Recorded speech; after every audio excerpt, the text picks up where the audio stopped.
we talked before in email land, that there were so many people that you worked with, that it's I mean, you're in a way, I always think of you as a beacon of this community, but there's so many others that you were talking about that Absolutely. that you enjoyed working with. Yeah, let me jump in. Yes. There's some names that people may not be familiar with. Are these just pictures, or did you pull these people up? Well, Because I've seen you in action before, David. Hello Oh there. my God. There's trouble now. Hi, and Anita. Oh my God. I sent her an email earlier today saying your ears are going to be burning today because I know that I'll be talking about you. I saw that on Facebook. I loved that. It was like, oh, now what should I say? So excited to see you. Too much. Hola, mi hermano. How are you? Hola. Consuelo is my sister from another mister, and I'm her brother from another mother. Together, we're trouble, and we bless each other's lives. And Anita, what can I say about Anita? It's, when you talk about people whose shoulders you stand on and who you are blessed to work with, to share this planet with, to at least move the ball a little bit forward. So hopefully other people will take it on. Anita is right there. Before her, I worked with Maria Hansen in New York, and then Katie Lunn, and then Anita. And there's so many other people, from Robert David Hall to Kurt Yeager, to so many people that people don't know that are out there, and new leaders that have yet to step up, who haven't heard the call yet, but they will. Anita's right there at a time when the industry, and especially the union, they wanted facts. It wasn't enough to just ask for more access and inclusion and accuracy for performance with disabilities. It was like they wanted facts. Anita turned around and she created her scorecard, and she started monitoring images on TV and how often did you appear? Did you appear at all and stuff? And every year she would single-handedly create the scorecard that was used at the negotiating table and at the union boardrooms and stuff. And that was her work. And so that and just the things that she and I would be up to during convention when they wanted to make sure that it was brief and to the point. And I'm like, hey, you've got a stage, I'll be responsible, but Anita, go out there. Speak truth to power. Oh God, I remember when you said, you know what, you should just go ahead and do it. I was like, okay. May I say something as one of the more recent employees of the, just employees and working with you, Anita, that a lot of what you did really at times was not fully appreciated. And I recognize that. So, and the same goes for you, Ray. Ray, what you did for years and years and years was not fully appreciated.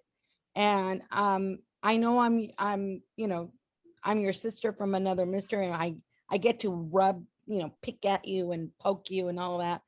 But I also want to recognize that your work has been such an invaluable contribution to not just the disability community and the LGBTQ community, but the minority community, the community of women who are trying to make a difference, and even like every disenfranchised group you had your fingerprint on in terms of advancement. And I did not appreciate that until you left.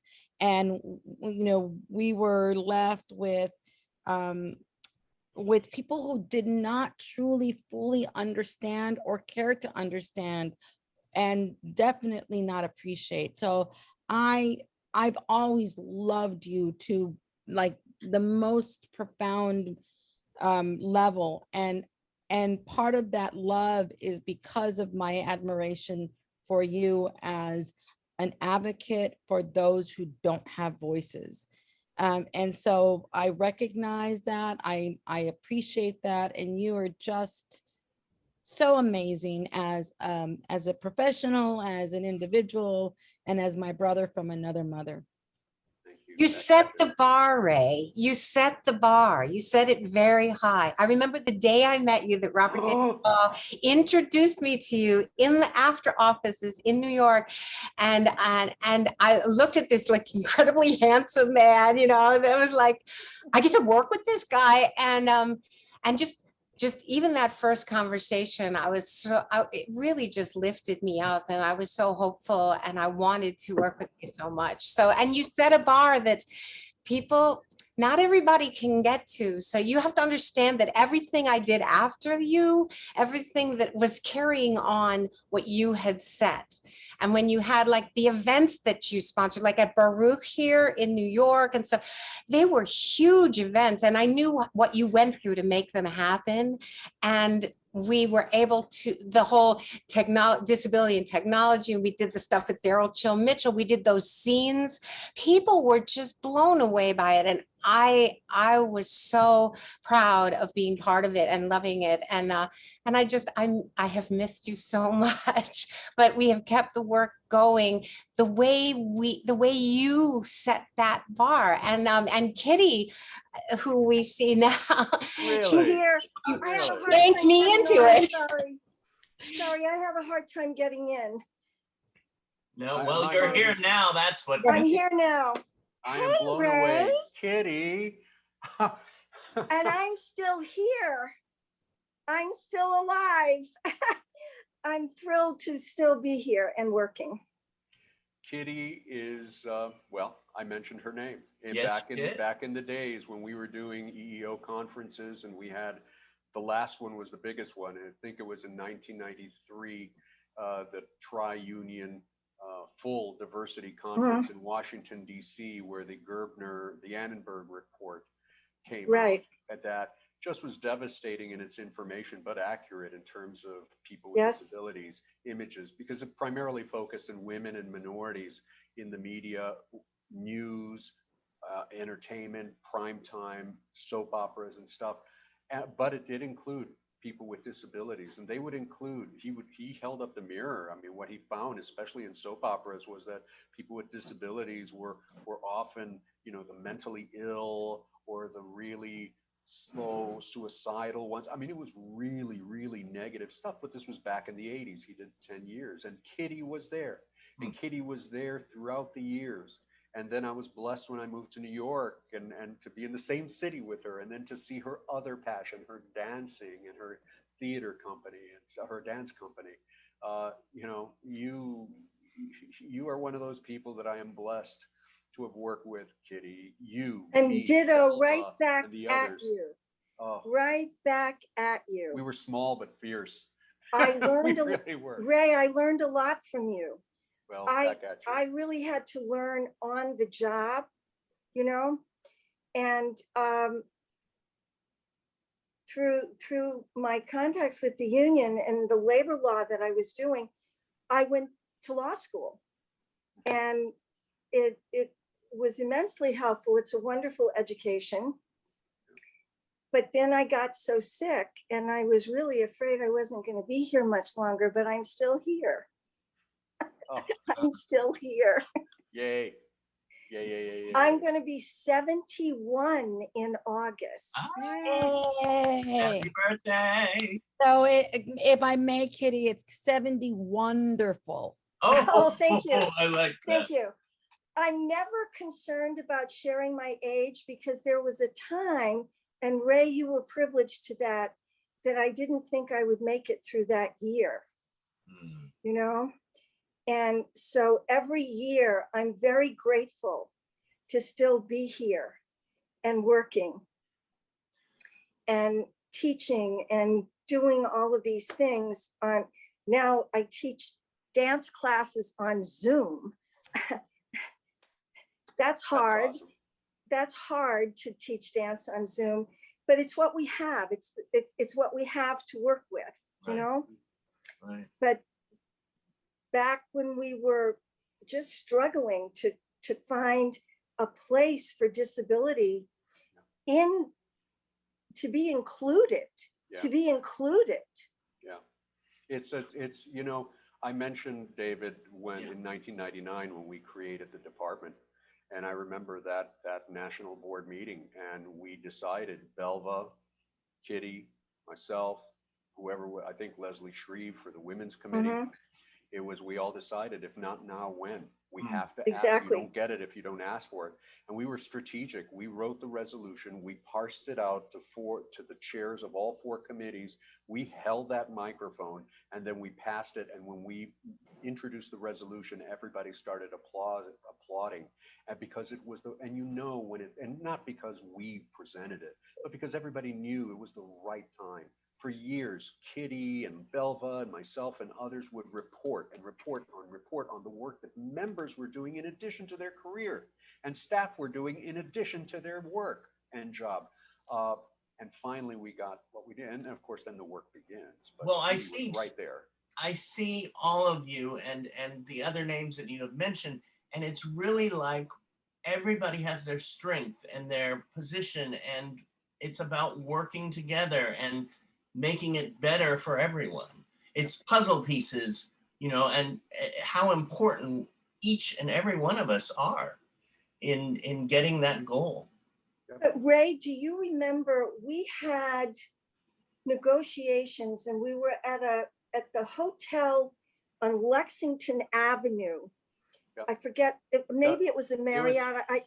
It was the Summit. People used to call it the Slummit on 51st and It Washington. was I'm the sure Slummit. it's a better It hotel really now. was the Slummit. And there wasn't an accessible bathroom. Yeah. And Stephen made a big issue. And so they went out, Anita, you'll find this hilarious. They went out and bought a toilet seat with handles, but it wasn't attached to anything. So I wore diapers. Oh, God. I Oh, my. wore diapers. And at the end of that, I remember I just was moved to tears because what I said, because those inclusions for performers with disabilities in those early contracts, it was hard going. It was very hard going. And there was a lot of resistance. And I remember thinking to myself, and I said it out loud, I'm so happy that we can now go where everyone else is in this union. Yeah. But even then, I mean, you'll know this, but both you and Anita and others will know that even back then, even though we had the Americans with Disabilities Act, there had been successful chipping away by the federal courts and even the Supreme Court, to the point that legislators had to write the ADA Amendments Act to restore everything that had been chipped away. But that didn't come till 2008. Prior to that, there was the law, but try enforcing the law. It was really on the side of employers by then, and people who just would say, well, we can't really afford the accessibility. We can't do it now. We'll do it later. Yeah, or we'll set aside this little room for your audition or something. There was this emergency. They flew me out to California because we were negotiating with the producers out there, and they were very, very resistant, but I had already gotten paragraph 97 into the after book. Yep. So at least I had that, but I had no sleep. I had no prep. I went in with what I had and I got it passed. I shamed them. I'm not above using guilt or shame or whatever I have to do, but they weren't open to it at all. They resisted at every step of the way. Yeah. Well, with your determination, and then years later with Anita picking up the ball, charming people at the negotiating table, especially the people. We don't from take no CBS. for an answer, do we, Anita? I'm the Velvet Hammer. The Velvet Hammer was created because Ray opened the door for me. Well, because, Kitty, you yanked me in there and said, you have to do this. And then I was like, I was doing it. And then in 2010, I remember being with the AMPT PR negotiations, TV theatrical. And I remember being with Ray in a side room, talking to Variety and the, all of the news. I'm pretty sure that was you worked so hard for us, Ray, that you got us in the room and we got the task force and Consuelo, you and Consuelo in conventions always made sure there was a diversity thing that included everybody. And I mean, there's just too much to say in the short time we have right now, but Consuelo, you wanted to talk. I wanted to just say that there was the work that Ray and I did, and I followed Ray's lead in a lot of those things. And because he was a national director and I was a local director, he was very, very instrumental and crucial to facilitating a lot of the work that we did, whether it was a convention or at different locals throughout the country. It didn't matter. It was really because of his belief and his commitment in the work that we were doing, that I was able to follow his lead and be able to do the work that I was able to do during the after. It was very, very easy to do. It was not as easy after he left. It really wasn't. It really wasn't, Ray. It really, truly wasn't. And I want to just, focus on one of the most important meetings that the unions could have, was with the AMPTP.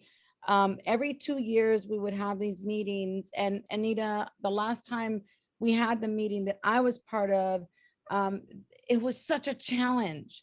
It was such a challenge. And I think you remember that. And part of that is because the commitment and the belief wasn't there. And, and it was really a struggle. I was going uphill with rocks being thrown at me. I can totally relate, Consuelo, totally relate to that. The mountain. Yes. I remember sitting in the SAG boardroom. I'll never forget it. I'll never forget it. Kitty, I just want to say, it's not to disparage the union that exists now. It's to recognize that the commitment level changed drastically after Ray left. Right. But even so, I sat in that SAG boardroom and we're trying to get some of the language from AFTRA into the SAG contracts. And the SAG board was totally against it. And I let them throw rocks at me for 3 hours. I felt like Karen Silkwood, and I said that. And I said that out loud. Are you done yet? Have you thrown enough rocks at me? Because I'm still here and I'm not giving up. And we got the friggin' language into the contract. Yeah, I mean, really the lesson there, because it's like Consuelo and I are speaking as staff, Anita and Kitty are speaking on behalf of themselves as members and others who were in the fight. You know, I was kind of like in a different kind of position because I went to staff as a member. Yeah. They couldn't talk to me in the same way that they It did. makes all the difference It made in all the the world. difference. You know, the challenge for me was, and I heard it from one person a year later, they said, well, you know, we thought that you'd be, there was somebody in the New York office, we thought that you'd be more like a member and staff, but now you're one of us. And I'm like, oh, okay. Well, my inner voice is like, no, you use the tools that you have. I know how to advocate on behalf of the members because I was one of them and I am still on their side. And so my job, as Kitty and Anita know, especially Anita at conventions, is to advocate on their behalf, to take the rocks for them, to set the table so then I can stand back and they as members could step forward. And I would say, because I know that a lot of people watch these webinars, David, then I hope if there are students and union members out there, don't ever forget, and I don't mean this to bash any union, it's just the concept of unionism. You are the union. Absolutely. If you don't like something, get active, find allies, change things. Just because it's your union doesn't mean that they're going to say yes to everything, because Anita and Kitty and I, Consuelo from the staff side, and so many others, you know, that fought the fight, especially in the early days, know that it is an uphill challenge, and it still is. And this is persistence. No, it is. And find allies. If it gets too tough for yourself, find allies. And that was one of the things that I kept telling members is that please use your voice. Please use your voice. Find the staff that works with you. And if they don't work with you, then use your voice to find staff that does work with you. And, it was very, very challenging for me as a staff person to see what could be done and wasn't done. And that was very, very heartbreaking for me. Yeah. And me, myself, and Ray will tell you, Ray and I worked together on so many really incredible programs. And there was never something that we could not do. If members really wanted it and it was something that we knew was going to be valuable for our members, we pulled out all the stops. We didn't care how much time it took. We didn't care how many hours. We would do the work. And I cannot say the same I cannot say the same after. And It's really true. Anita, do you remember when I first got elected to the Equity Council, I wanted to bring performers with disabilities under the umbrella of non-traditional casting? I don't know if you were at that meeting, but one of the counselors, I won't mention his name, it was called the Committee for Racial Equality at that time. And this is what he felt comfortable saying in a committee meeting out loud: I will shove that wheelchair up her ass before I will let performers with disabilities be included in the umbrella. What? Yes. Yes. I did not know that story, Kitty. That wasn't the person who later became Yes. Yes. That part I knew. And that I went to later visit became him in the hospital. And I Yeah, went to we visit know who him in that the is. hospital. No, but you need to hear. Let Kitty tell you what happened when she went to So visit him, because later, it's he important. was in a car accident. Oh, he got into a car Wait, I didn't hear that part. What? He was in a car accident. And I went to visit him in the hospital, and he became a member of my club. He too was sitting in my chair, and he wept. He asked for forgiveness, and of course I gave it to him. But sometimes people have to learn the hard way that there's room for all of us. His big fear, if performers with disabilities were included under the umbrella of non-traditional casting, that racial equality people would be viewed as disabled, which made no sense whatsoever. But that time it failed. The motion failed, and they wanted me to bring it back. So by that time I was in law school and I was ready for them. I brought in examples of Brown versus the Board of Education. I brought in the 73 thing on equal protection and all of that. And they had to pass it. They had to let us in. I wasn't going to stop. But Ray, when I was lucky enough to do As the World Turns, I remember coming to the union rep and saying, there's no accessible bathroom for me at CVS. And I didn't want to make waves because I was only supposed to be on the show for one day.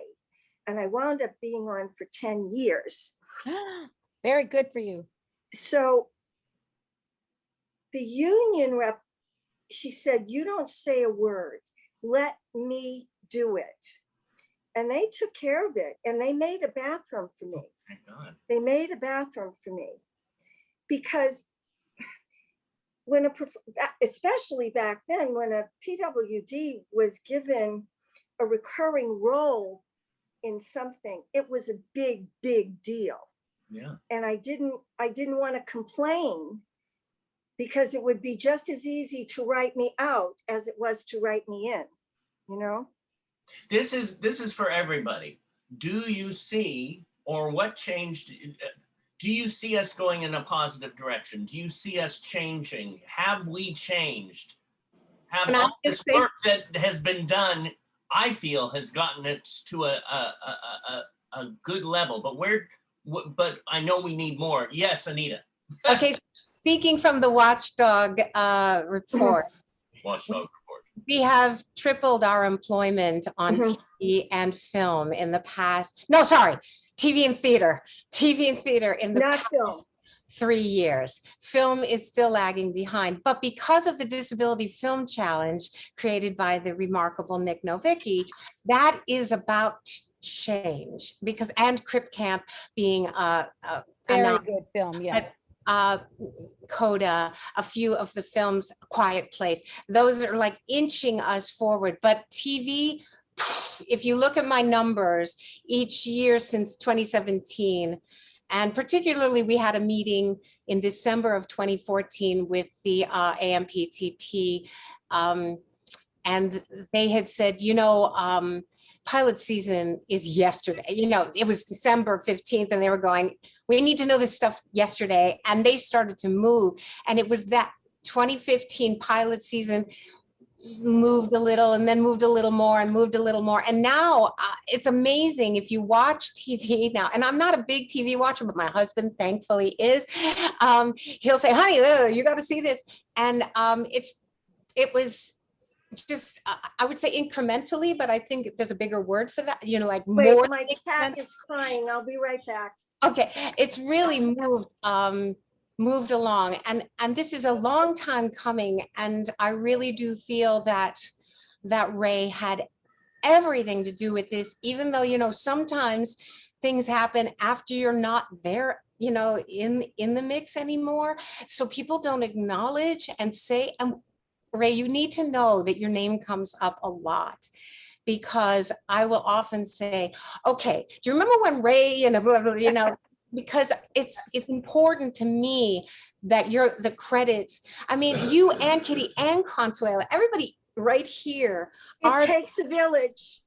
And back in September of 2020, just last September, Consuela, you were in that meeting that we had where you were really fighting for us. And while everybody was saying, we just can't have meetings and the budget is, we've cut our staff in half, we can't. And Consuela was on this call with us and I had my list because my committee was saying, why aren't we meeting? Why aren't we doing these things? And thank you, Consuela, because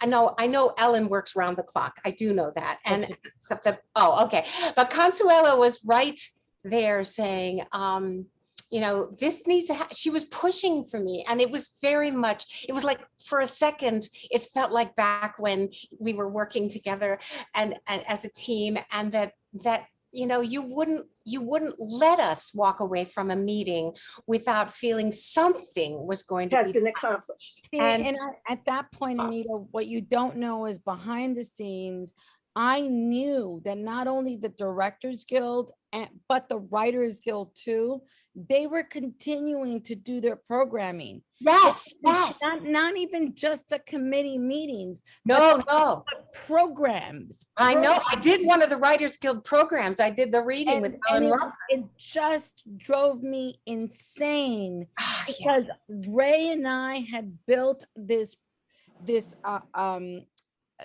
sort of standard that we would adhere to. And again, if it were not for Ray, I took the lead from him on the staff side, and I came in ready and willing anyway.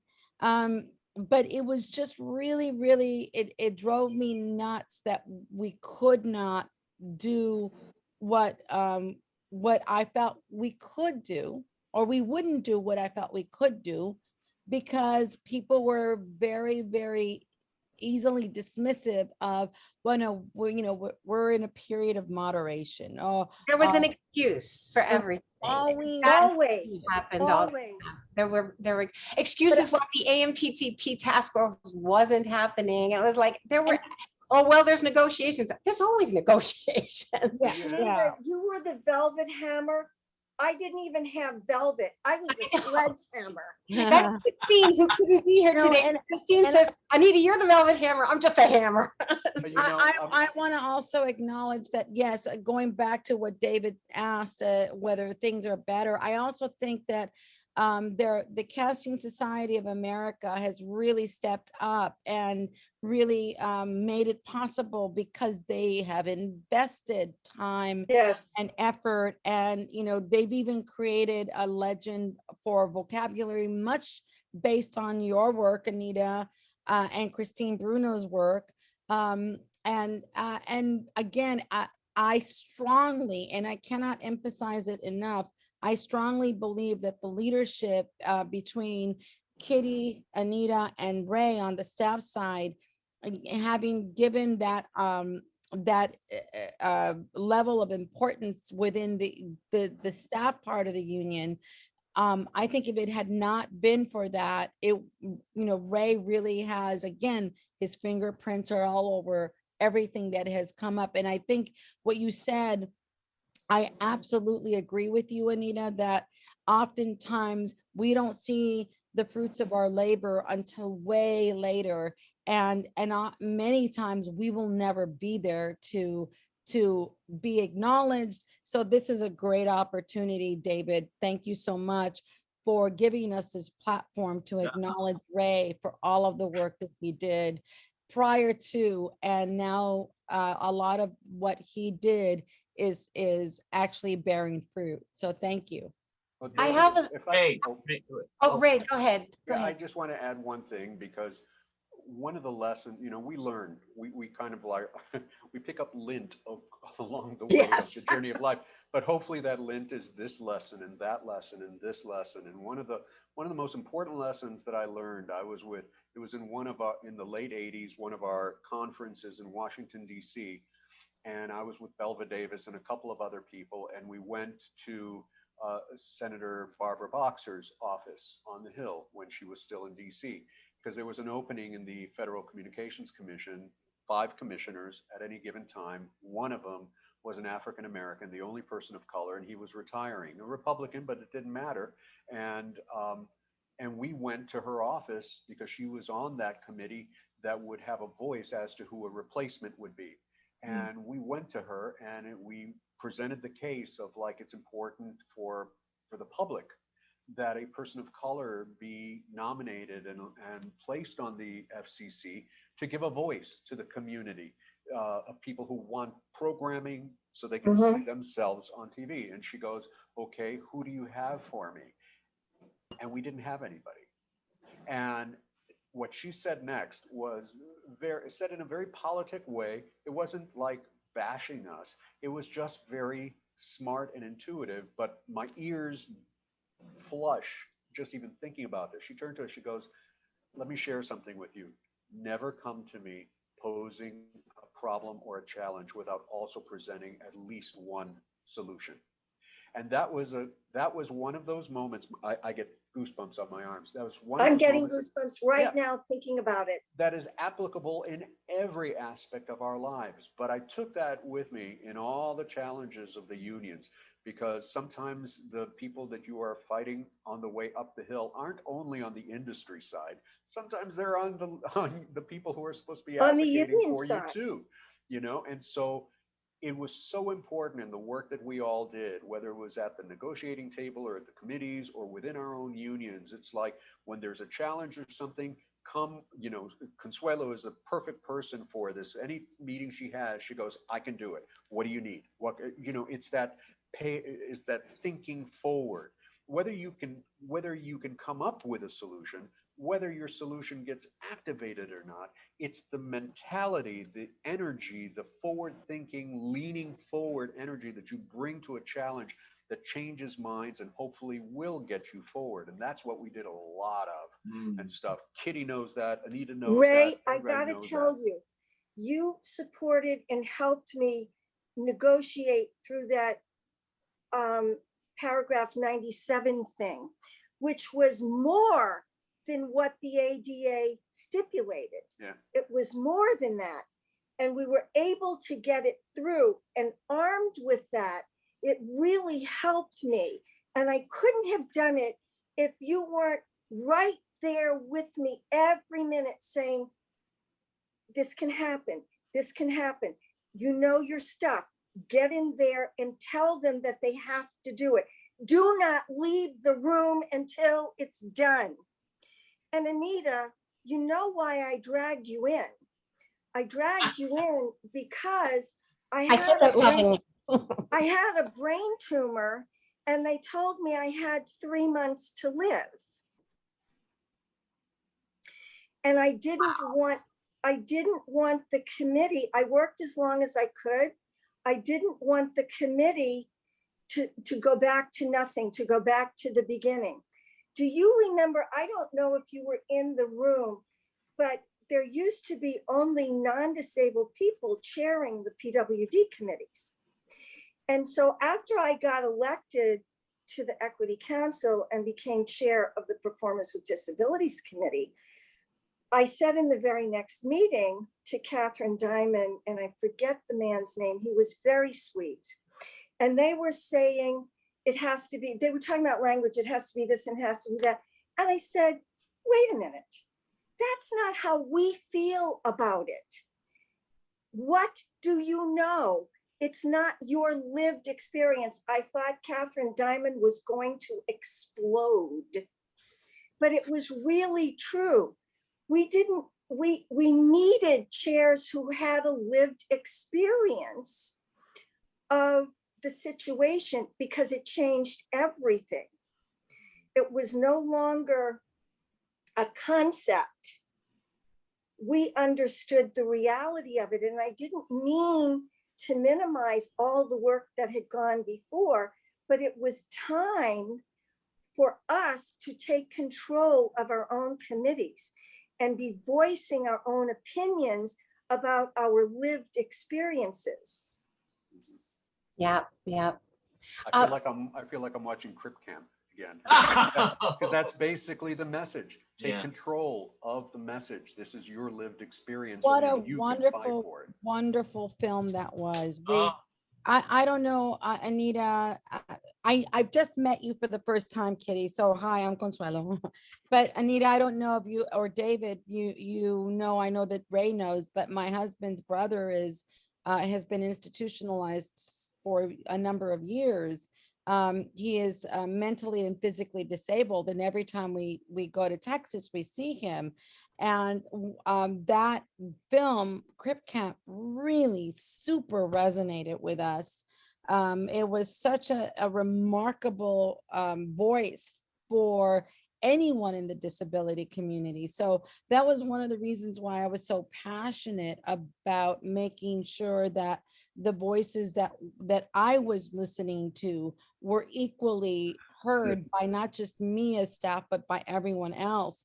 And I always use and again, I think this I learned from Ray, but also it's a perfect quote that I eventually learned was also a tribute. Well, the quote was attributed to John Lewis, but the concept was you always, you get in good trouble. And I always got in good trouble. I always asked. I always got in good trouble. The deaf community gave me the sign name of troublemaker, No, but I mean, it was, my good trouble was I always posed questions. Well, what do you think will happen when you use that language? Or how about, do you think that's a good idea?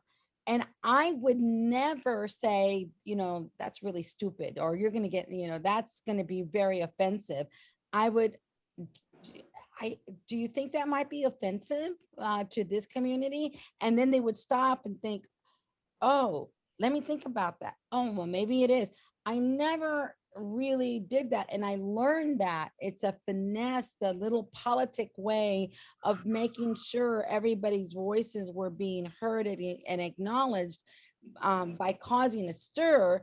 But I learned that from Ray, because Ray has always been, I remember the first time I met him, and I was working at Writers Guild, and he came to meet with my then boss, and I remember after he left, my then boss saying, oh, Ray is always, I don't understand why Ray always asks these questions, or why Ray doesn't want to work with us in the way that I think he should.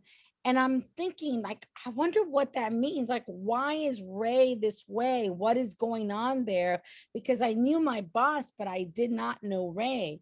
And then when I went to AFTRA, that's when I realized, oh, this is why he was asking those questions. This is why he was hesitant to just move forward without getting all the T's crossed and all the I's dotted. It wasn't just a lip service. He was very invested in the work that was being done. And we felt that, Ray. We felt that. And sometimes, because believe me, especially when I started to get sick, Andrew would say, you don't have to do this anymore. You could just stop. It's not indentured servitude to the union. And I said, but I have to get it set up so that when I stop, it's going to continue. It's not going to stop and somebody else has to start from scratch. Because the way I got dragged into it, Madeline Sherwood brought me in at an equity meeting because I had gone to an open call after I got out of the hospital, and equity didn't have a bathroom, and I wet my pants, but I did my audition anyway with wet pants. And they could see that I had peed myself. And so I wrote a letter to Colleen Dewhurst that really something needed to be done, that there had to be an accessible bathroom. And the next thing I know, it was like a freight train. I was thrust into this whole thing. And it was on the job training. And nobody was thrilled that I was doing the work that I was doing, except the PWDs, of course. They thought I was a thorn in their side. But I didn't ever want to hear an actor say they had to wet their pants before an audition because there was no facility for them. And I saw them just staring at my wet pants through my audition, and I didn't care. I didn't care because I had to step up. I had to do something not only for enlightened self-interest, but it wasn't right. And when we first brought the proposal to the Equity Council, Colleen Dewhurst was against it. She said, this will never fly. There aren't enough of you. They still said that 2 years ago. I know. But Anita, if there's one, even if there's just one, we pay dues. And that's what I said. I said, you have your job. I'm sorry, because of the brain tumor, I don't always remember people's names. Ray, help me out here. John, his last name started with M. He was executive director. John McGuire. Yes, John McGuire. I went to his office because he was leading the charge about not doing it for SAG. And I went to his office and I told him the story about wetting my pants. And I said, you have your job because members pay their dues. We pay your salary. So for the next hour, you have to listen to what I'm saying.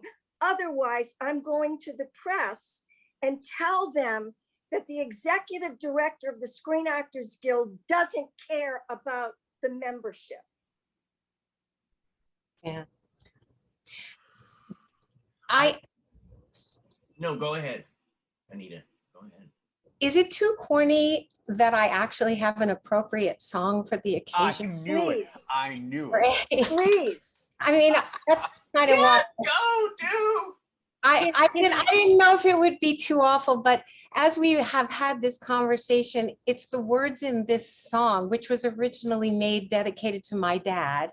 Can Um, can I just really quickly, are you ready? of course, Constance. Just go ahead. Hey, 'cause- Ray, I've been listening to these people tell wonderful stories about you. And I know that you have been such an advocate for so many. And I know that you have been a mentor for Consuelo, and we really appreciate you. I love you, my friend. What a surprise. Yay. Oh, now, because I didn't want to interrupt or take away from your song, Anita, because It's so great to see him doing well and healthy. yes, thank you so much. But go ahead. And So this was written for my dad, who literally died in 1975, but you'll understand why it applies to what we're saying today. Everything that Kitty said, and Ray, and Consuela, and David, I think you'll And you. I hope so.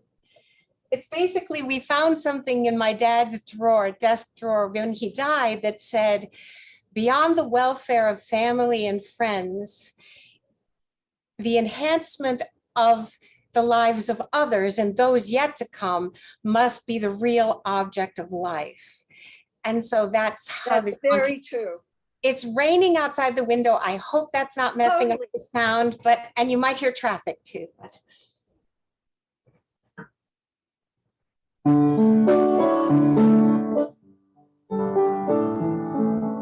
Who is my father to me? I'm looking back 45 years and I see a man in the wings I still see today, who gave others their wings and showed them how to fly. He said, beyond the welfare of family and friends, he said, beyond the welfare of family and friends, he said, beyond the welfare of family and friends, it is the work we do for those yet to come that really matters. How do you measure a man? Do you chart him by inches or size of a shoe? Or things he says or what he will do to make the world a better place for you and me? He said, beyond the welfare of family and friends, he said, beyond the welfare of family and friends, he said, beyond the welfare of family and friends, it is the work we do for those yet to come that lasts forever. Whether it's picnics or looking at art, music and laughter will stay in our hearts, sharing it all with our children to come, links us from one generation to another. So why are we gathered today? As we celebrate lives we have known in the past, building something we hope that will last, so that our music will ring out long after we are gone. Because beyond the welfare of family and friends, because beyond the welfare of family and friends, because beyond the welfare of family and friends, it is the work we do for those yet to come that really matters, that lasts forever. And the enhancement of those lives yet to come must be the real object of life.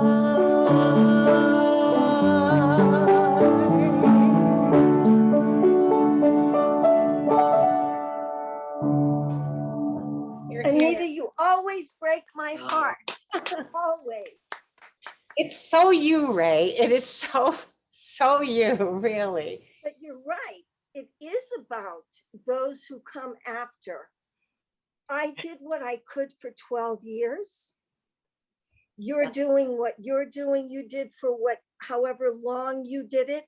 Consuelo, you will do it for however long you do it. And then we leave it in others' hands. You know, this reminds me of when I was in junior high around my bar mitzvah time. And we went to this park with the cantor and the rabbi, and we planted seeds because there weren't a lot of trees there. And the other week I drove by that park and it was full of trees. Wonderful. Perfect analogy. Perfect. Perfect.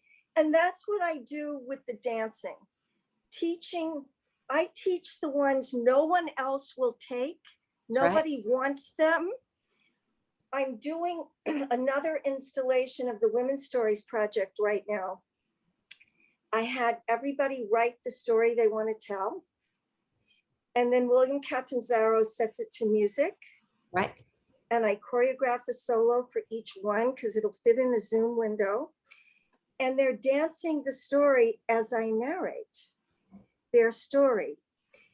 Everybody has a story that needs to be heard. It needs to be told and it needs to be heard.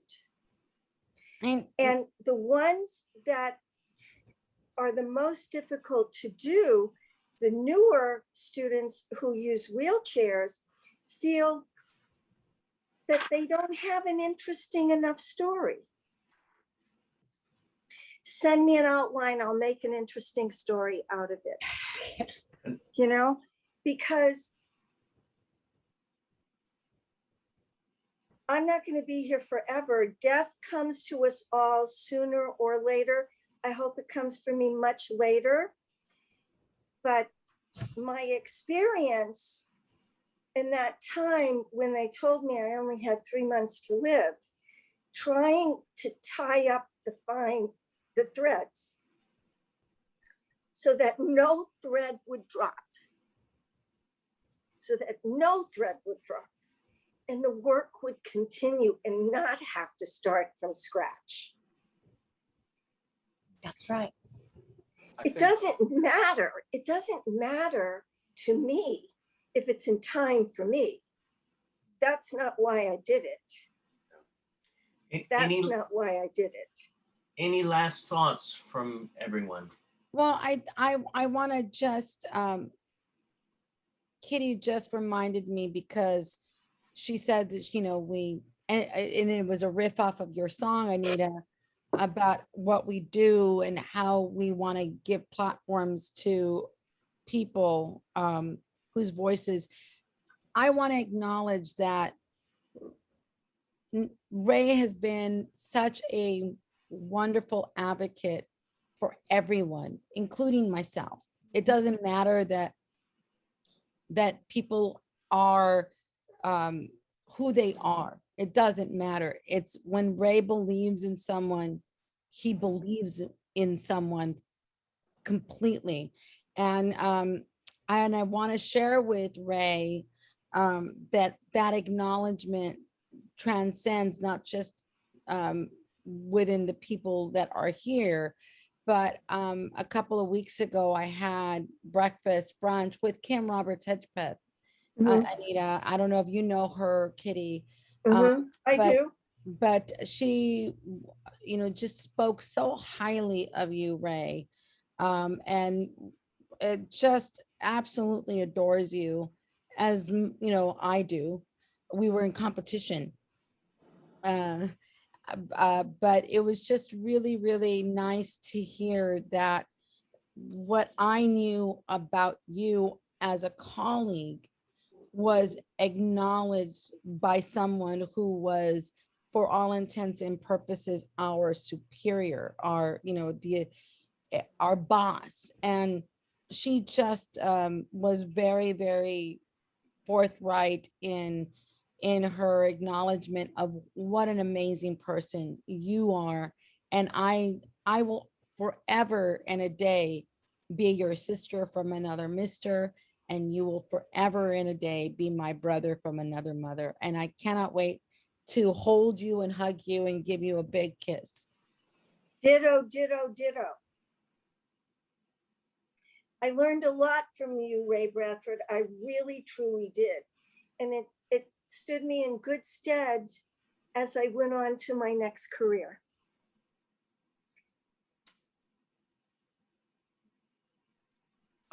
We were all at the right moment in time. Yeah. Belva, you, me, Anita, we were all at the right moment in time. And we seized that moment. We certainly didn't get everything we asked for, but we got enough to get going with. Mm-hmm. We got enough to grow on, and we put our marks on it. And they knew if I brought a proposal, it was well thought out and well planned out, and they were not going to leave the room. We would lock the doors. They would not be able to leave the room or go to the restroom until it got passed. Until it got passed. It was all worth it for me. It was totally worth it. Sometimes I was very annoyed. Sometimes I wondered why I was doing that, why I didn't stay in the convent when I was younger, which I thought was my real vocation. But God works in mysterious ways, and we are sent where we are needed most. And you, my friend, were needed very, very much.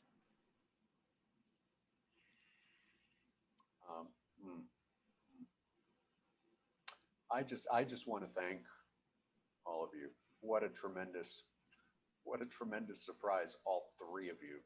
And there's so, I mean, you know, I just what I want to share, and I'll keep it brief. I want to share for to really the younger generation, people of performing arts studio, the people who are still on the front side of classes and dreams and things like that. My mentor, my second mom, Belva Davis, who all of you know on here,